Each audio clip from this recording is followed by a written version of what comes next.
Yo, balik lagi sama gue di channel Bermatin. Dan ya, pada kesempatan kali ini saya akan update untuk Bitcoin. Yang kemarin juga udah update untuk Bitcoin dan juga Cardano. Nah, untuk altcoin hari ini kalian bisa request ya, mungkin apa yang pengen kayak kalian lihat analisanya, perspektif dari saya, mungkin Polkadot atau XRP atau apa, kalian bisa tulis di kolom komentar bawah video ini. Yang paling banyak akan saya bikinkan video outlook pandangan dari saya gitu, teman-teman. Tanpa basa-basi akan saya bahas lagi untuk pertama di XY dulu ya. Jadi ini secara time frame hourly, time frame 4 jam. Jadi memang kemarin itu ada skenario dia udah retest ya. Testing di box zona putih ini menjadi area supportnya di sekitar 111,78 sampai 112,1 sekian gitu ya. Ini adanya possible untuk dia lanjut drop ya, ngetes ke 110,8 atau memang dia lanjut naik dulu nih, mantul dulu karena memang ini ada area supportnya ya, naik hanya sekedar mantul untuk retest EMA 34 dan 55 sebelum ya untuk melanjutkan penurunannya atau bisa dibilang dead cat bounce pattern gitu ya. Dan kalau misalkan ditambahkan juga dengan bantuan kakek Fibo dari swing high ya yang terakhir ke swing low-nya dia, maka yes, target kenaikannya pun di situ kita bisa perhatikan ya di antara retest 0,3 sampai 0,5-nya ini di sini. Ya, di situ di antara 112,4 sampai 112,7 di sini adanya confluence of resistance. Pertama golden ratio dan juga EMA 34 dan 55 nih, garis warna kuning dan biru ini. Jadi memang adanya possible, kemarin juga sudah saya sampaikan, dia bisa lanjut turun aja atau ya udah mantul dulu, sekedar mantul untuk lanjut turun lagi. Jadi bisa diperhatikan dulu untuk range area sini, semoga mampu menahan untuk si DXY melanjutkan penurunan nih tuh di antara dua area inilah ya. Jadi kurang lebih seperti ini buat lanjut turun lagi. Jadi kalau misalkan let's say dia overall untuk melanjutkan penurunannya itu untuk lumayan bagus lah untuk market mungkin seminggu ke depan ini. Ya ini untuk gambaran di XY-nya. Kemarin juga sudah saya sampaikan juga karena memang dia mengalami pelemahan momentum ya di sini. Waktu dia penguatan lama-lama itu berusaha untuk naik lagi cuman nggak kuat. Akhirnya kita bisa lihat ya pelemahannya.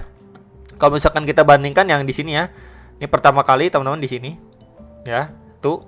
Lalu kedua, teman-teman di sini. Lalu ketiga.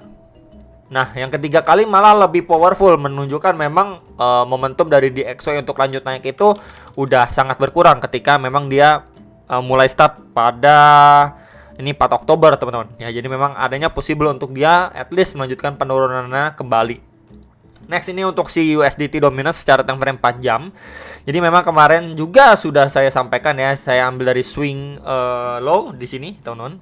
Ke swing high-nya yang terakhir, maka kita mendapati beberapa golden ratio ya. Untuk target penurunannya pun ya udah kecapai sih di sini, teman-teman ya. Di retest 0,6 dan 0,5 itu di sekitaran 7,75 sampai 7,8% yang saya tandain atau highlight dengan box warna coklat ini, dan itu terbreakdown.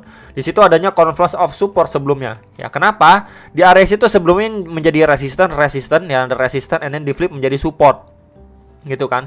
Dan di situ ditambah juga dengan EMA 34 dan 55 juga nggak mampu menahan. Jadi ini pertanda bagus sekali untuk cryptocurrency, khususnya untuk kripto lah ya, teman-teman. So, untuk sekarang ini dia sudah sempat jebol juga ya dari trendline supportnya. Kita bisa lihat di sini sebelum mengalami pemantulan 1, 2 dan sekarang ini malah jebol, teman-teman. Jadi memang adanya big possibility untuk dia ketika udah drop di sini mengalami pemantulan untuk sekedar retest lagi, teman-teman, di area sini di sekitaran 7,75% untuk dia sebelumnya melanjutkan penurunannya lebih dalam lagi atau ngejar ke retracement 1,2-nya atau sekitaran 7,46 sampai box warna ungu ini di sekitaran 7,5%. Ya, jadi memang untuk USDT dominance so far masih adanya chance untuk dia melanjutkan penurunannya. Maka untuk Bitcoin khususnya mungkin bisa kita lihat nanti dia akan coba naik lagi, retest lagi ke beberapa target resisten terdekat atau bahkan kisaran $20.000 gitu ya, teman-teman. Jadi kalau misalkan ini yang diekspektasikan terjadi, perlu sekali diperhatikan untuk range area yang tadi sudah saya sampaikan, dan berikut juga untuk target koreksi untuk si USDT dominance. Oke. Next, ini untuk si Bitcoin secara daily time frame. Jadi memang ini adalah salah satu outlook yang udah sangat-sangat lama saya bahas ke teman-teman sekalian ya. Yang lainnya itu kan ada saya bahas itu terbentuk seperti falling wedge. Nah, ini ada satu lagi mungkin besok lah ya akan saya sharekan untuk perspektif saya untuk secara daily time frame. Yang ini pertama, lalu yang kedua kan falling wedge. Nah, yang ketiga nanti akan saya sampaikan besok, teman-teman. Nah, yang menarik ini adanya trendline resisten garis warna merah. Oke, mungkin teman-teman semua juga udah tahu. Di sini udah 1 kali, 2 kali kena reject yang sangat signifikan ya, rejection terjadi, dia drop signifikan. Nah, sekarang ini kemarin juga sudah saya sampaikan di sini adanya confluence of resistance. Setelah dia masuk kandang lagi ke box warna putih ya, masih adanya possible untuk si Bitcoin naik, dan yes, dia benar naik di sini. Ngetes ya. Kita bisa lihat nih testing terhadap trendline resistance garis warna merah. Oke. Kemudian di situ juga ada EMA34 ya, garis warna biru ini, teman-teman. Oke, di situ ada dua resisten nih yang kita bisa perhatikan. Kemudian di garis warna kuning ini mungkin akan saya ganti ya, biar nggak sama kayak EMA55-nya nih, garisnya akan coba saya ganti dengan warna apa nih guys? Warna ungu deh ya, warna ungu. Di garis warna ungu itu di sekitaran 19.500 sekian dolar. Ya, kalau misalkan kita lihat secara zonasi pada pergerakan Bitcoin sebelumnya ini mampu ya menjadi area support, resisten yang sangat-sangat bisa dibilang cukup berpengaruh lah pada pergerakan si Bitcoin. So berarti di situ adanya confluence of resistance nih. Ya pada level kisaran 19.500 sampai 19.600 sekian secara daily time frame.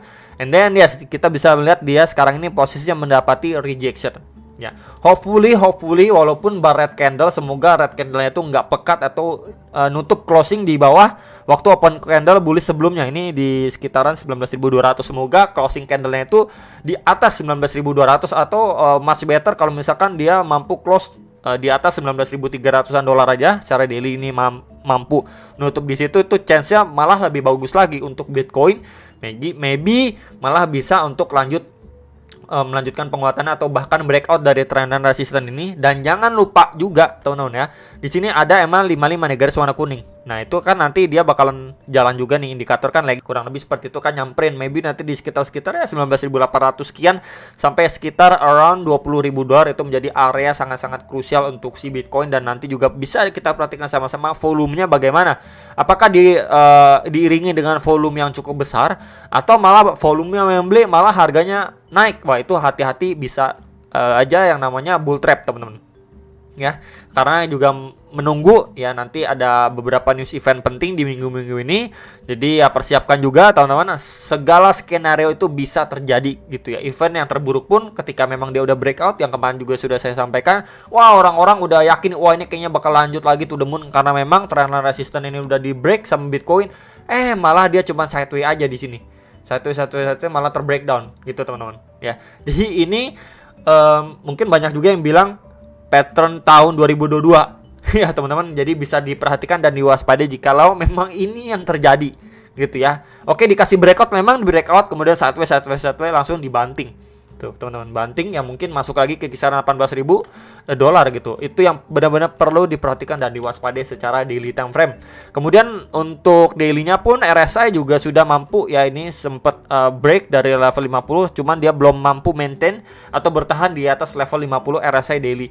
Yang perlu kita perhatikan juga untuk RSI-nya pun at least dia mampu maintain di atas level 50 ini, maka pergerakan si Bitcoin mungkin cenderung lebih powerful ya ketimbang kalau misalkan dia masih di bawah indeks level 50 untuk RSI secara daily time frame ya. Dan penguatannya pun terbatas, kita bisa lihat di sini ya, dan di price action-nya penguatannya pun terbatas. Next ini untuk si Bitcoin secara time frame 4 jam ya. Jadi kemarin juga sudah saya sampaikan di sini adanya trendline resistance, walaupun secara time frame kecil ya. Kalau kita pindah ke time frame 1 jam, di sini juga adanya trendline resistance ya, garis warna merah. Sebelumnya di sini kita bisa lihat kena reject 1, di sini 2, dan ini potensi gitu teman-teman untuk diperhatikan secara time frame kecil atau jangka pendek mungkin buat teman-teman yang scalping dan lain sebagainya. Kemudian di situ mampu di break, kemudian sideways cukup lama karena memang weekend gitu kan, nggak terlalu volatile, maka di sini akan coba saya hapus, sudah di term break out ya. Dan di sini penguatannya pun sangat-sangat impulsif, bahkan dia udah mampu break dari trendline resistance garis warna hijau ini sebelumnya ya, tuh teman-teman ya. Di sini kena reject 1, di sini 2, di sini ketiga, and then dia mampu break tanpa ya bisa dibilang kesendat sedikit, enggak gitu. Malah ini powerful banget bullish candle-nya. Dia malah ngetes sampai ke kisaran 19.600 sampai 19.700 dolar. Di sini dia retest teman-teman, kemudian drop. Karena itu kita bisa lihat juga ini menjadi swing high terakhirnya di pada pergerakan 18 Oktober 2022. Dia koreksi, kemudian dia lagi retest nih ya di trendline resistance sebelumnya di garis warna hijau ini. Ya di situ menjadi support, plus juga di area itu sebelumnya menjadi area resistance nih pada pergerakan si Bitcoin sebelumnya. Berarti adanya dua confluence of support, plus ditambah lagi di situ adanya EMA34 dan 55 nih secara time frame 1 jam juga nih, garis warna kuning dan biru Ya, jadi hopefully untuk si Bitcoin mampu bertahan at least ngetes di kisaran sini untuk melanjutkan penguatannya. Nah, at least retest lagi ke area highest terakhirnya dia nih di kisaran 19.600 sampai 19.700 dolar. Karena memang kita bisa lihat terakhir kali ini udah kena reject ya, kemudian dia drop, akhirnya naik lagi, kena reject lagi. Dan ya kalau untuk short termnya, kalau misalkan dia lanjut naik ke area situ bisa sekali diperhatikan, karena memang ya bisa aja sih kemungkinan terbentuk yang namanya double top 1 dan potensially top kedua secara time frame 1 jam. Itu dulu yang benar-benar perlu diperhatikan ya sama kita semua. Nah, kemudian mungkin tambahan yang terakhir, kalau misalkan saya tambahkan juga bantuan kakek Fibo dari swing low-nya dia yang terakhir di sini ya, sebelum penguatan di sini ke swing high-nya dia ya, maka memang dia lagi retest nih teman-teman. Di golden ratio di retracement 0,6-nya ya, di situ 19.300-an dolar. Ya berarti memang di area sini adalah area adanya confluence of support. Sekali lagi ya, ini akan coba saya geser dulu. Nah, di sini ya. Di sini adanya confluence of support yang lagi coba dipertahankan sama si Bitcoin. At least kalau memang dari area situ dia mampu ya bertahan, ya big possibility dia masih bisa lanjut naik untuk bahkan retest ke swing high terakhirnya dia. Ya, di 23 Oktober ini tadi pagi gitu teman-teman. Palingan itu aja teman-teman yang bisa diperhatikan. Cuman kalau misalkan area sini gagal di maintain dengan bagus ya, next possibility dia bakalan bisa aja drop lagi, ngeretest ke waktu sebelum dia naik secara impulsif ini teman-teman, di range area sini yang sebelumnya menjadi area support di sekitaran 19.100-an dolar. Ya, palingan itu aja teman-teman yang bisa diinfokan untuk update Bitcoin kali ini. Semoga bisa bermanfaat dan terbantu. Jangan lupa analisa kembali. Sampai jumpa untuk next video. Salam profit.